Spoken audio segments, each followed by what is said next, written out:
BFM Business, BFM Crypto, le club. Sandra Gandoin. Bienvenue dans le club BFM Crypto, tous les jours de 15h à 15h30 sur BFM Business. Je suis ravie de vous retrouver. On va parler des stablecoins en long, en large et en travers. Ça vaut le coup en ce moment. Il y a énormément d'informations et puis de mutations finalement de ces stablecoins, longtemps boudés par les acteurs traditionnels. Eh bien ça y est, ça commence à prendre. Nathalie Janson va nous en parler, économiste, professeure à la Neoma Business School. Ravie de vous retrouver, Nathalie. Merci Sandra. Sur ce plateau, Grégory Raymond, également cofondateur du média The Big Whale, va nous parler de cela. Ravi de vous retrouver également. On accueille aussi Florent Gabriel, cofondateur de Blob.io. Je l'ai bien dit? Très bien, merci Sandra. Vous nous direz tout sur Blob.io. On va parler de mining responsable, ça existe. Et vous pouvez nous écrire sur notre adresse crypto@bfmbusiness.fr, nous poser toutes vos questions. Vous savez qu'on y répond tous les jeudis entre 15h et 15h30. Le club BFM Crypto, c'est parti.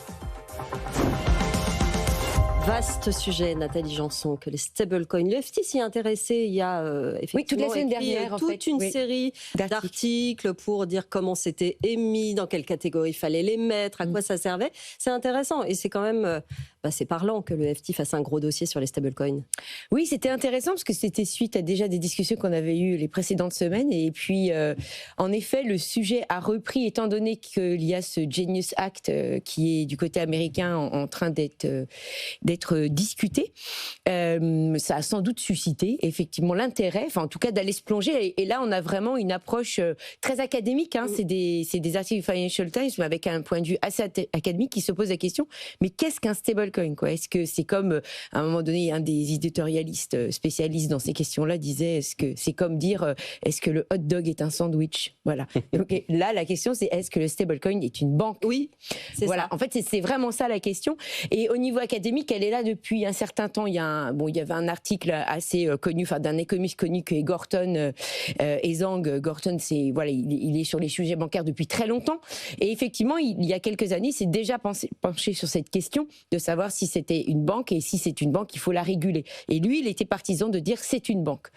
Donc, ce qui est intéressant, c'est parce qu'effectivement, la façon dont le stablecoin est émis, puisque finalement c'est un moyen effectivement c'est une nouvelle façon d'émettre un dollar. En tout cas là on parle bien évidemment que des stablecoins qui sont adossés à 100% à des monnaies fiat. Donc nous du côté de MiCA on dit pas que c'est une banque, on dit on les range sous le régime de tout ce qui relève de la monnaie électronique.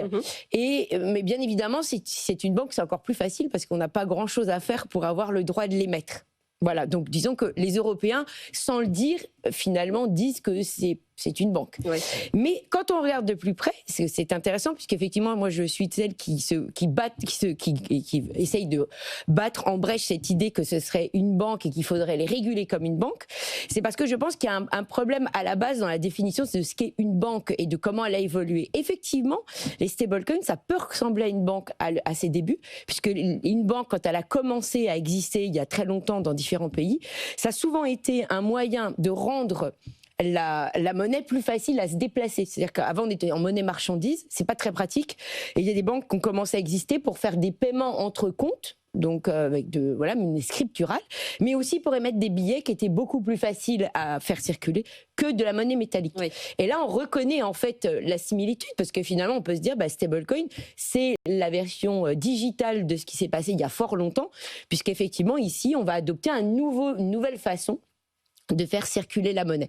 Là où ça dérange, c'est que la banque ne s'est pas arrêtée là, c'est-à-dire celle-là on l'appelait la banque à 100%, elle après elle a évolué et elle fait des crédits, c'est la banque que tout le monde connaît, et c'est là où effectivement ça diverge, puisque finalement le stablecoin pour le moment en tout cas n'est pas une banque, c'est simplement un établissement, un émetteur qui va effectivement avoir un nouveau mode de monnaie qui va circuler 24/24, 7/7, qui rend plein de services, puisque c'est des paiements digitaux, et donc il est beaucoup plus rapide, sécurisé et disponible tout le temps. Et de ce point de vue-là, il n'est pas du tout comparable à ce qu'est une banque aujourd'hui. Voilà, donc ça. Et le deuxième sujet qui, effectivement, prête à confusion, c'est qu'effectivement, on dit oui, mais c'est un peu étrange parce que le stablecoin, il a des réserves, mais il n'a pas des réserves dans la monnaie centrale, c'est-à-dire la monnaie unique, reconnue, supérieure de tous. Effectivement, c'est pas de la monnaie banque centrale qu'il détient à 100% à l'actif de son bilan. Et c'est pour ça qu'il y a toute cette ambiguïté en disant, il ressemble à ce qu'on appelle des money market mutual funds, des SICAV monétaires, c'est-à-dire qu'effectivement, il y a des actifs très liquides à leur actif, mais pas 100% sûrs. Donc, de ce point de vue-là, ce n'est pas une banque, mais ça ressemble à une SICAV monétaire. Voilà. Je trouve que le sujet, il est vraiment intellectuellement passionnant. Oui. Et quand on demande aux émetteurs de stablecoin s'ils se voient comme des banques et tout, ils vont surtout pas dire qu'ils le sont parce que... Pas du tout. En fait, ça voudrait dire qu'ils devraient se réguler. Donc, en fait, les licences bancaires, ça fait partie des choses les plus difficiles à obtenir. Donc, ils font tout pour ne pas être assimilés à des banques. Mais c'est intéressant parce que ça reste quand même des concurrents, parce que quelque part, c'est peut-être eux qui vont capter les dépôts de demain. Et une banque sans dépôt, ça vaut plus grand-chose. Donc en fait, les banques, elles ont quand même du souci à se faire par rapport aux émetteurs de stablecoin. C'est intéressant, l'intellectualisation du système bancaire. Déjà, ça, c'est une avancée. Parce qu'avant, on ne reconnaissait pas du tout, quoi qu'il arrive, tout ça. Et là, vraiment, quand même dans le débat public, on avance énormément. Exactement, parce qu'on a à la fois les régulateurs qui se posent des questions, les émetteurs de stablecoin et donc les académies qui essayent de contribuer avec leurs analyses plus effectivement en prenant du recul. Mais on voit bien qu'il y a un sujet qui gêne. Alors comme tu l'as dit, Grégory, je pense que clairement, effectivement, les banques se font du souci parce qu'elles se disent mince, je vais effectivement avoir sans doute un concurrent qui peut venir prendre mes dépôts. Mais c'est pas la fin des banques, parce que les banques, elles utilisent bien d'autres ressources pour pouvoir faire du crédit que les dépôts bancaires. Mais c'est une ressource captive, en tout cas stable, qui surtout en France, on adore les dépôts, les comptes courants. Nous, on laisse des millions sur les comptes courants. Donc, les banques françaises seraient effectivement très tristes. Voilà, seraient très tristes de perdre cette manne, alors qu'effectivement, les concurrentes américaines, elles, ont moins eu cette chance d'avoir beaucoup de dépôts parce qu'elles ont une concurrence depuis longtemps. Et il y a un autre sujet qui est intéressant derrière, c'est la fameuse valeur des réserves. Donc, puisque effectivement, des titres du marché monétaire, ce n'est pas du cash en banque centrale, c'est effectivement différent. Mais ce qui est aussi rigolo, c'est que si finalement on revient en arrière et qu'on refait le film et qu'à l'époque c'était de l'or, l'or non plus, son prix il n'était pas stable, donc pas plus que les SICAV monétaires d'ailleurs. Oui. Donc c'est assez marrant de le mettre sur ce pied-là.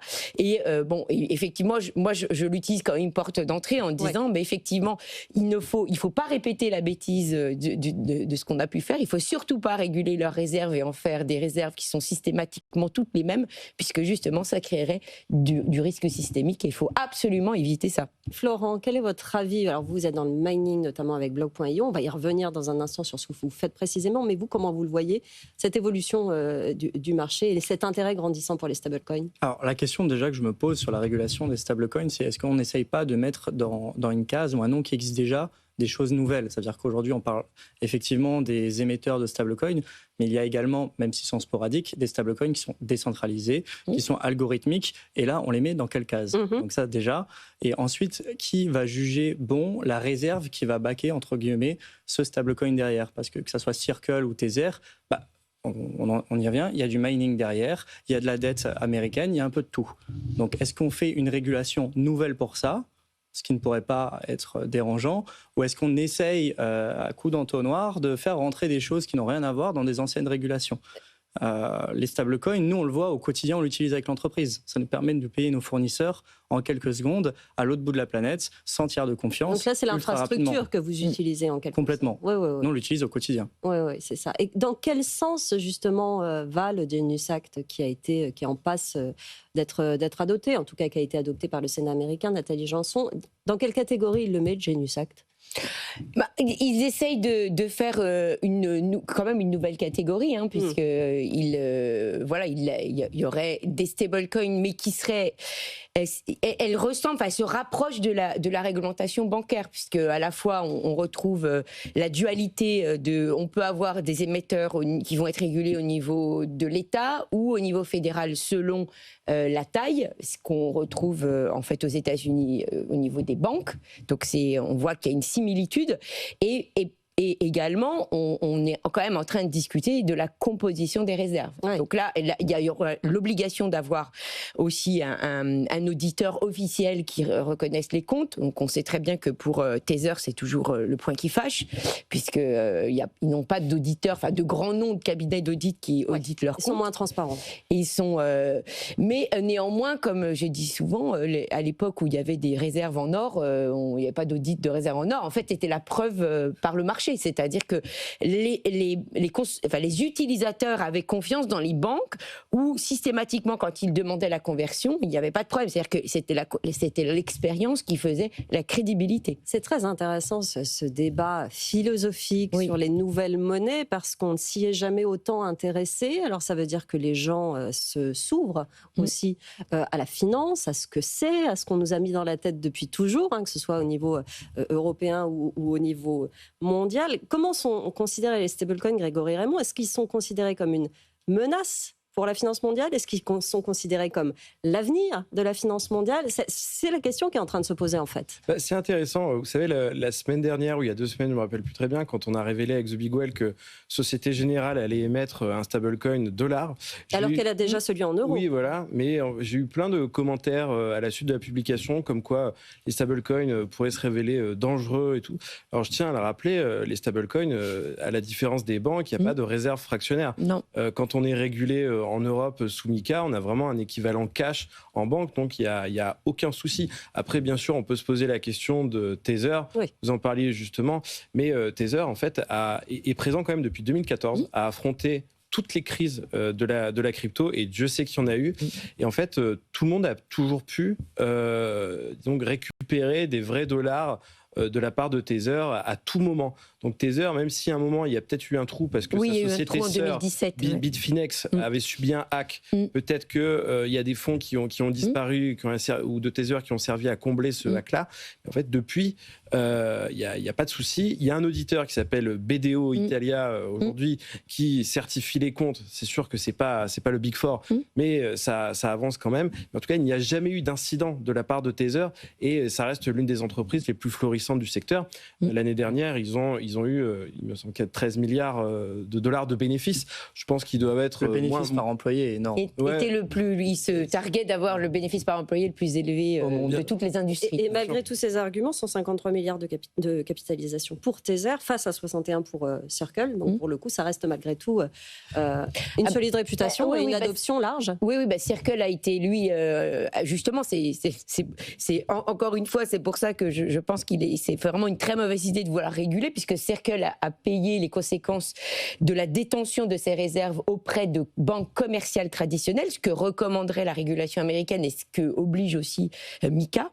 Et justement, ça n'a pas affecté l'épisode de cet épisode où les banques régionales avaient été en difficulté de la Silicon Valley Bank aux États-Unis, n'a pas affecté Tether parce que Tether n'avait justement pas de ses réserves dans des banques commerciales, parce que lui, il n'a jamais été très favorable à avoir ses réserves dans les banques commerciales. C'est un choix de détention.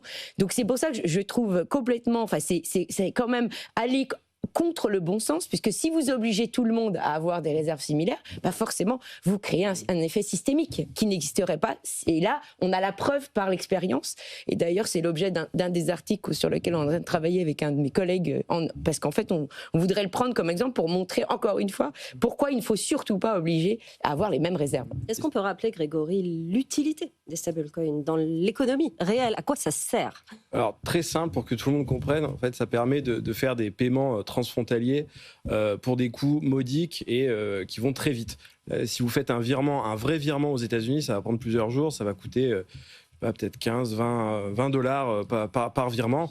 Donc c'est quand même assez important. Avec un stablecoin, c'est quelques secondes et quelques poussières de centimes. Donc ça, c'est l'avantage principal. Mais l'avantage que les gens ne soulèvent pas assez, c'est le fait que ça apporte une demande énorme pour les titres de dette souveraine. En gros, les États ont quand même un peu plus de mal à se financer aujourd'hui. On l'a vu il y a 2 semaines, l'adjudication de nouveaux titres de dette au Japon ont eu du mal à trouver des acheteurs. Aux États-Unis, sur les titres de dette à 20 ans, on remarquait qu'il n'y avait plus assez d'acheteurs. En tout cas, ça faisait monter les taux.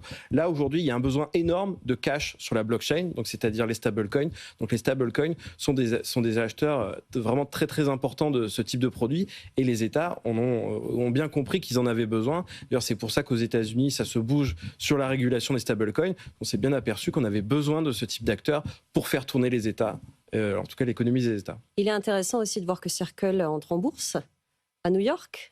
Est-ce que ça va rétablir l'équilibre avec Tether? Est-ce que ça va lui donner une crédibilité supplémentaire, une adoption supplémentaire? C'est quand même la consécration d'entrer comme ça à une IPO. Nathalie? Oui, sans doute que ça va lui donner. De toute façon, il a effectivement été affecté par cette crise, mais il est depuis le départ, Circle est beaucoup plus proche des pouvoirs. Il n'a pas de problème à se faire réguler. Il l'a dit d'ailleurs, même à l'issue de l'épisode avec la Silicon Valley Bank, il a clairement dit que lui, il voudrait bien être sous le couvert de l'assurance des dépôts et donc d'être assimilé à une banque. Donc je pense que lui, il n'a aucun problème. Et il a effectivement, lui, il ne repousse pas Mika, puisque au contraire, il veut avoir un Circle euro qui est compatible, et ils l'ont déjà. D'ailleurs, ils ont la licence, ça y est, ils ont été parmi les premiers. Donc eux, ils n'ont pas de problème avec ça. Donc il est peut-être possible qu'effectivement, il décolle, et plus vite, c'est ce que certains remarquent aujourd'hui, que son taux de progression est plus rapide que celui de Tether en ce moment. Donc, mais c'est quand même assez intéressant de remarquer la dynamique de Tether actuellement, parce que pendant très longtemps, c'était le mouton noir pour des raisons de mauvaise transparence, on l'a évoqué, sauf qu'en fait, des nouveaux membres de l'administration Trump sont très proches de Tether, des banques dépositaires de Tether. Donc moi, je pense qu'il va y avoir un rapprochement quand même dans les années à venir. Je me rappelle même, il y a quelques années, on n'osait pas aller sur de l'USDT. On se dit, l'USDT, c'est sombre, on ne sait pas trop, donc on allait plutôt sur d'autres stablecoins, comme le DAI ou l'USDC. Et depuis quelques temps, l'USDT est devenu, même nous, pour le commerce, numéro 1. Nous, on est plutôt embêtés d'ailleurs comme entreprise européenne. On utilise de l'USDC aujourd'hui et on est obligé de négocier avec les Chinois, avec nos fournisseurs pour dire que l'on souhaite payer en USDC et non en USDT. Donc, avec Circle plutôt qu'avec Tether. Oui, d'accord. Ouais, effectivement, c'est intéressant. Ça a été délisté, Tether, avec Mika, oui, puisqu'ils ont refusé. Parce que là, on voit qu'eux, ils ont vraiment leur ligne directrice. Oui, c'est ça. Et effectivement, ils n'ont pas... Et c'est ça aussi, justement, le désaccord, c'est que eux, comme je l'avais déjà évoqué, ils ont beaucoup, aujourd'hui, de titres de gouvernement en portefeuille, mais c'est par le jeu des taux. C'est pas parce qu'ils ont envie. C'est parce que les taux d'intérêt, eux, ils font un arbitrage risque-rendement. À l'époque où ils ont commencé, où les taux étaient très bas, ils n'avaient pas beaucoup de titres de bons du Trésor parce qu'ils étaient trop peu rémunérateurs, et contrairement à ces fameuses banques qui ont existé il y a des siècles au début, qui faisaient payer leurs services de paiement, Tether ne fait pas payer ses services. Donc lui, il faut bien qu'il se rémunère. Oui. Donc il se rémunère sur le type d'actifs qu'il détient en portefeuille. C'est pour ça qu'il va sur le marché monétaire et qu'il fait son shopping et qu'il fait ses allocations en fonction du rendement. Donc lui, il n'a pas du tout envie qu'on lui dise c'est 20% de titres de bons du Trésor et pas autre chose, parce que ça ne va pas aller dans le sens d'une bonne gestion de son point de vue. Et ça ne veut pas dire qu'il a une gestion risquée. Ça veut juste dire que pour lui, il doit avoir les mains libres de décider quelle est la composition de ses réserves. Pour moi, je pense que dans 20 ans, Tether a le potentiel pour être l'entreprise la plus puissante du monde. Là, actuellement, ils se rémunèrent avec les bons du Trésor américains. En fait, ils exploitent les failles de la dette américaine. Donc pour gagner de l'argent, et avec cet argent qu'ils gagnent, ils investissent énormément dans le Bitcoin, dans le mining, ils achètent ça, c'est nouveau, effectivement. Et si le Bitcoin continue à s'apprécier comme ça dans les années à venir, je pense qu'on parle beaucoup de MicroStrategy, The Blockchain Group en France. Tether, c'est potentiellement 100 fois plus important. Ouais, c'est l'arbre qui cache la forêt, d'accord. Ouais. Si on me disait que dans 20 ans, Tether est plus puissant qu'Apple, j'aurais aucun mal à le croire. Une toute petite parenthèse, là on parle du SDT. du SDC. Ça commence à chaque fois par US, ça ne vous aura pas échappé. C'est les États-Unis qui dominent totalement cette histoire des stablecoins, Grégory. Ouais, non, mais tout à fait. L'Europe dans tout ça. L'Europe dans tout ça, j'ai envie de dire qu'elle n'existe pas ou peu. Les stablecoins dollars, c'est 99%. En Europe, ça a du mal à décoller. Et pourtant, il y a une opportunité de dingue, en fait, actuellement. Parce qu'il y a énormément d'instabilité aux États-Unis. On rechigne quand même un peu à investir dans la dette américaine.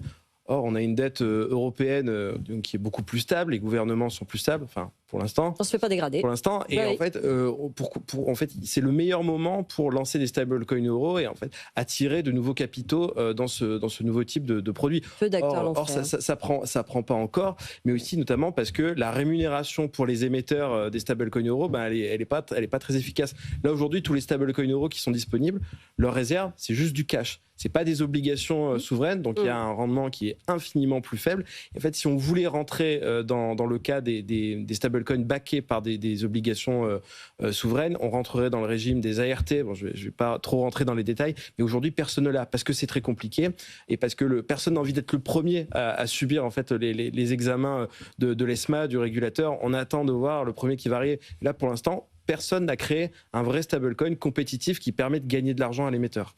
À suivre, évidemment, on y reviendra dans cette émission. Vous parliez de mining il y a un instant, c'est votre domaine, Florent Gabriel. Que fait Blob.io ? C'est ça. Blob.io. Alors nous, on est des anciens techniciens. Pour ma part, j'ai bossé pendant quasiment 10 ans en électrotechnique sur des barrages hydroélectriques sur la planète. Donc vous connaissez bien le domaine de l'énergie ? Oui, très bien. Il faut y avoir bossé très longtemps. Et nous, notre métier aujourd'hui, c'est de chercher de l'extra-capacité, donc c'est-à-dire des watts qui ne sont pas utilisés. Typiquement, on a une ferme de minage qui est aux États-Unis sur un barrage hydro, sur de la géothermie en Islande, en cours de construction 2 sites, un au Kazakhstan, mais un surtout en Finlande, qui va permettre de chauffer une ville entière. Alors on peut se dire comment ils vont chauffer une ville avec des machines, c'est très simple. C'est qu'aujourd'hui, le système de chauffage est centralisé en Finlande. C'est-à-dire qu'ils brûlent du bois, ils ont des grands boilers à bois en dehors des villes, ils brûlent ce bois, donc rejettent du CO2 pour chauffer les habitations. Et ce que les mineurs de Bitcoin ont ramené comme solution, c'est que nos machines produisent de la chaleur. Et cette chaleur est un déchet. Et aujourd'hui, pour être le plus rentable possible, chercher les watts les moins chers, ça fait partie aussi de se dire comment on va recycler notre déchet qui est la chaleur. Donc aujourd'hui, ça permet de baisser environ 20 à 25% le coût de chauffage de ces habitations. Et nous, ça nous réduit quasiment de 50% le coût électrique en Finlande avec ces machines de mining. C'est pas faute d'avoir essayé d'en parler en France. Sébastien Gouspillou essaye très régulièrement, évidemment. Vous faites ça, vous l'avez dit, aux États-Unis, en Finlande, en Islande, au Kazakhstan. Vous avez dans votre stratégie un petit chapitre où potentiellement ça pourrait se faire en France ? Désolée, je vous pose la question, c'est pas encore dans les projets. Ça serait... avec grand plaisir. Pour moi, c'est une grande tristesse d'avoir des messages de mes collègues aujourd'hui qui me disent que sur un mois, la quantité d'électricité qu'ils ont jetée par la fenêtre sur des barrages qui sont sur le Rhin, parce que comme c'est des barrages au fil de l'eau, une fois que l'eau elle est passée, elle repassera plus jamais par définition, donc c'est de l'énergie perdue à jamais. Et là, je parle que des barrages. Mais quand on regarde les centrales nucléaires, et mon confrère Sébastien Gouspillou en parle souvent et avec raison, et j'espère qu'un jour on pourra faire entendre raison à EDF, et que ça soit une société française ou des sociétés françaises, ou même un regroupement de sociétés françaises, parce qu'on en a fait un, qui s'appelle l'AMDF, l'Association des mineurs digitaux francophones, qui est ce marché et qui aide EDF à justement valoriser ces extra-capacités, parce qu'aujourd'hui les centrales nucléaires sont à environ 60, 65, 70% de leur capacité, ce qui est mauvais pour le réacteur.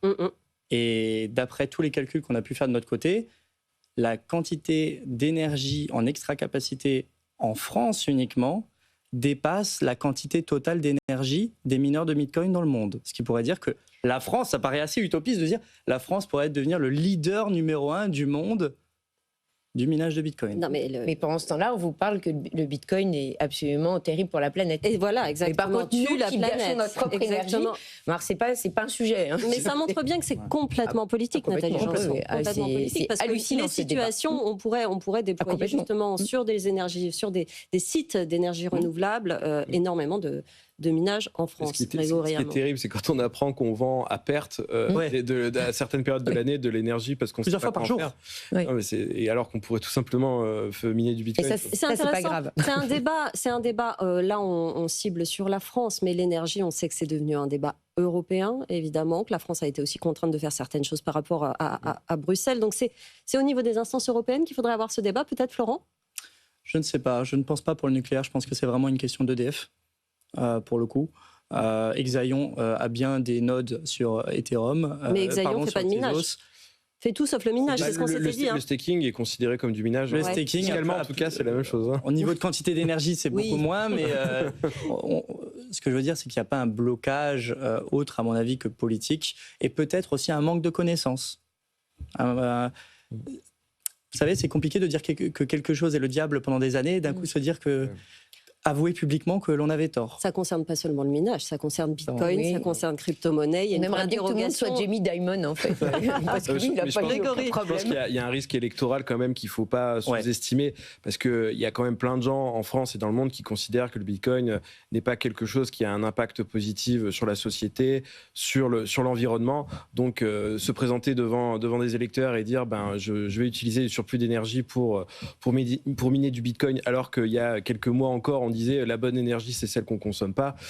Les gens, ils ne vont pas comprendre. Donc, il y a des discours politiques qui risqueraient de ne pas passer. Est-ce qu'on peut comprendre ? Ça peut peut-être faire partie, malgré tout, des sujets de 2027. Grégory Raymond, Marine Le Pen s'en est emparée, Sarah Knafo s'en était emparée. François Hollande a rencontré aussi Alexandre Sachenko. Enfin, je veux dire, il y a quand même des dialogues avec les politiques. C'est récent. Tout à fait. On espère que pour les prochaines grandes campagnes nationales, le sujet pourra être abordé, mais du point de vue de la souveraineté financière, industrielle de la France, et pas simplement est-ce que j'ai le droit d'investir dans les cryptos ou pas. Ça, c'est un bon sujet qui a été tranché il y a bien longtemps. Là, on parle vraiment de souveraineté. Florent, vous-même, est-ce que vous avez pris ce rôle d'un petit peu de porte-drapeau, d'étendard du mining, et peut-être que c'est dans vos rôles aussi, vous, entreprise de minage, de faire ça Complètement. Donc, non seulement avec la MDF, mais également, je suis régulièrement intervenant sur des conférences ou dans des podcasts ou partout où je peux pour parler du Bitcoin et du mining. En termes de politiciens, on avait rencontré aussi François Asselineau, qui a quand même une grosse chaîne YouTube également. Donc, ça a permis d'éveiller ou en tout cas d'éduquer les personnes. Donc non, je pense que c'est ce que je dis souvent à des gens qui sont très maximalistes Bitcoin. Je dis, ne restez pas entre vous en se disant que les autres ont tort. Éduquez-les, expliquez-leur. Et même quand les gens... Nous, on a eu ce débat en Finlande avec des personnes qui ont dit que c'est des data centers qui vont chauffer des villes. On a eu la question, pourquoi vous ne dites pas directement que c'est du Bitcoin ? C'est vrai, mais parce qu'il faut passer toute une étape d'éducation. Alors qu'au final, si on regarde le avant-après, c'est est-ce que les gens vont payer moins cher leur chauffage après qu'avant ? La réponse est oui. Est-ce qu'il y aura moins de CO2 émis dans l'atmosphère parce qu'on ne brûle plus de bois après ? La réponse est oui. Mais la question du pouvoir d'achat, c'est toujours celle qui passe la première. Donc c'est certainement là-dessus qu'il faudra insister pour peut-être faire passer certains messages là-dessus. Quand il va falloir faire le grand carénage des centrales nucléaires et qu'ils sont passés à côté de dizaines, de centaines de milliards avec le minage de Bitcoin, on va se dire à qui la faute. Oui, c'est vrai. Mais ça commence à infuser dans le débat. Ne perdons pas espoir. Une note d'optimisme dans cette émission. Merci à tous les trois d'être venus. Nathalie Janson, économiste, professeur à la Neoma Business School. Grégory Raymond, cofondateur de The Big Whale. Et Florent Gabriel, cofondateur de Blog.io. Merci d'être venus dans l'émission. Émission à retrouver en podcast et en replay comme tous les jours sur notre appli, sur notre site, les réseaux sociaux également. Je vous retrouve très vite sur BFM Business et je vous laisse entre les mains de BFM Bourse. BFM Business, BFM Crypto, le club.